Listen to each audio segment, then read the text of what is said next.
Hi guys, কী অবস্থা, কেমন আছেন? রমাদান উপলক্ষে লাক রয়্যালে একটি বান্ডিল এসেছে, রমাদান বান্ডিল। যে বান্ডিলটি ডায়মন্ড দিয়ে নয়, কয়েন দিয়ে স্পিন করা যায়। ফ্রি একটা বান্ডিল। আজকে আমি সেই বান্ডিলটি বের করার চেষ্টা করব। আমার কাছে আছে মাত্র 1,50,000-এর মতো ডায়মন্ড। দেখি কপালে কি আছে। এর আগে ভিডিওতে দেখলাম মিস্টার ত্রিপলার ভাই স্পিন করেছে 3 লাখ, 3.5 লাখ টাকা, 3.5 লাখ কয়েন নিয়ে, কিন্তু সে পায়নি। চলুন তার মন্তব্য, সে কি বলে দেখে আসি, চলেন যাই। 500 গোল্ড আছে, আমাকে বান্ডিল দেয়নি। 3 লাখের মতো গোল্ড আমরা খরচ করে ফেলেছি, আমাকে ফ্রিতে দেয়া বান্ডিল দেই নাই ভাই। মিস্টার ত্রিপলার ভাই না পাওয়ার পর আরেকটি ভিডিওতে দেখলাম ইটস কাব্য ভাই, তিনি প্রায় 9 লাখ ডায়মন্ড নিয়ে স্পিন করলেন, কিন্তু তিনিও পেলেন না। চলুন ইটস কাব্য ভাই কি বলে দেখে আসি। লিটারালি পসিবল, আমি আমার 9,80,000 গোল্ড খরচ করে ফেলছি, তারপরে বান্ডেল দেয় না ভাই। This is too much. এরপর আরেকটি ভিডিওতে দেখলাম গেমিং উইথ তালহা। তালহা ভাই প্রায় 11 লাখ কয়েন নিয়ে স্পিন করছেন, কিন্তু তিনিও পেলেন না। চলুন দেখি গেমিং উইথ তালহা ভাই কি বলেন, ওনার মন্তব্য দেখে আসি। 11,46,000 গোল্ড খরচ করার পরেও এটা বান্ডেল দিল না। গেরি নাকি তাদের সাথে মজা নিলেন নাকি করলেন, বুঝতে পারলাম না। চলুন আজকে দেখি আমার ভাগ্যে কি আছে, দেখি আমি কি পাই। চলো গাইস, দেরি না করে আমরা স্পিন করা শুরু করি। চলুন প্রথম স্পিন করি। প্রথম স্পিনে দেয় নাই ভাই, কিছুই দেয় নাই। দ্বিতীয় স্পিন করি, চলুন। দ্বিতীয় স্পিনে কী দিবে না জানি না, কোনো কিছুই দিবে না মনে হয়, কারণ আমার ভাগ্যটা অত ভালো না ভাই।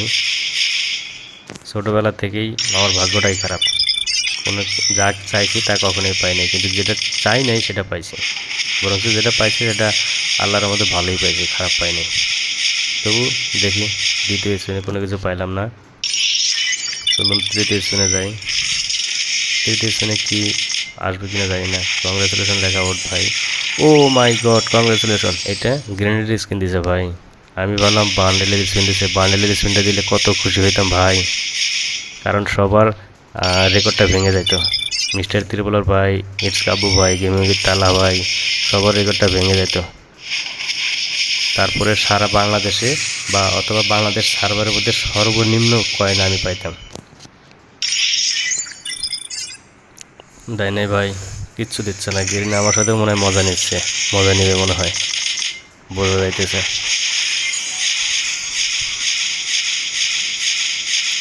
গেরিনা ভাই মজা নিস না ভাই, মজা নিলে কেমন হলো ভাই।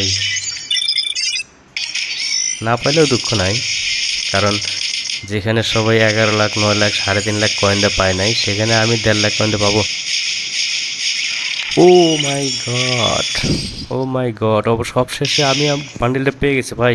বাংলাদেশ সার্ভারের সর্বনিম্ন কয়েনে মনে হয় আমি বান্ডেলটা পেয়ে গেছি।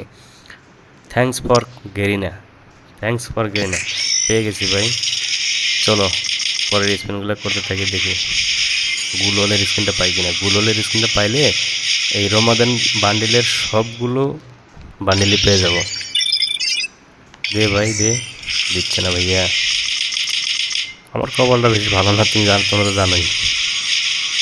তবু আজকে কোন কপালে যেন এই বান্ডিলটা পেয়ে গেলাম নিজেই জানি না। দে ভাই, আর আছে মাত্র কত কিছু কয়েন, দিবি কিনা বল। ওই করি না, তুই আমাকে দিবি কিনা বল। দে ভাই দে, দিচ্ছেই না। ওরে আল্লাহ, ভিক্ষুকের মধ্যে কত চাইলাম, তবু গুললের স্ক্রিনটা পাইলাম না। এটা কি ঠিক? আর মাত্র 2টা স্পিন করতে পারবো। দে ভাই, দিলি না, শিট। যা হোক, আমার গুললের স্ক্রিন না পেলেও কোনো দুঃখ নেই, কারণ যেটা পাওয়ার আশা ছিল সেটা পেয়ে গেছে। বাংলাদেশ সার্ভারের মধ্যে সর্বনিম্ন কয়েনে আমি একমাত্র ব্যক্তি যে কিনা রমাদান বান্ডিল পেয়ে গেছি, শেষ আর কয়েন নাই। খুব ভালো লাগলো। যাই হোক, সবশেষে বলা যায় আমার ভাগ্যটা মনে হয় খুব ভালোই, তা না হলে এই অল্প কয়েনে আমি কীভাবে পাইলাম, যেখানে মিস্টার ত্রিপলার পাই 3.5 লাখ, ইটস কাব্য পাই 9,80,000 এবং তালহা ভাই প্রায় 11 লাখ 12 লাখ কয়েন নিয়ে পারে নাই, সেখানে আমি পেয়ে গেছি। দেখছেন ভাই, আমি মাত্র 1.5 লাখ কয়েনের তিনটা রমাদান বান্ডিলের স্কিন পেয়ে গেলাম। Thanks thanks thanks. যাই হোক, সবশেষে বলতে চাই ভাই, পাওয়া না পাওয়া বেশি তেমন কোনো ঘটনা না। ইটস কাব্য ভাই, মিস্টার ত্রিউলার ভাই, গেমিং তালহা এবং বড় বড় ইউটিউবার যারা আছে, গেমিং ইউটিউবার যারা আছে, তাদের একটা অনুরোধ করব, যদি আমার ভিডিওটি আপনাদের কাছে পৌঁছায় তো ছোট ভাই হিসেবে আমাকে একটু প্রমোট করে দিবেন, যাতে করে আমিও আপনাদের লেভেলে আসতে পারি। মানে ছোট ভাই হিসেবে আপনাদের কাছে রিকোয়েস্ট করলাম, যদি সম্ভব হয় করিয়েন। যদি এই ভিডিওটি ভালো লেগে থাকে অবশ্যই সাবস্ক্রাইব করতে ভুলবেন না। আজকে এই পর্যন্তই। Thanks for watching. আল্লাহ হাফেজ।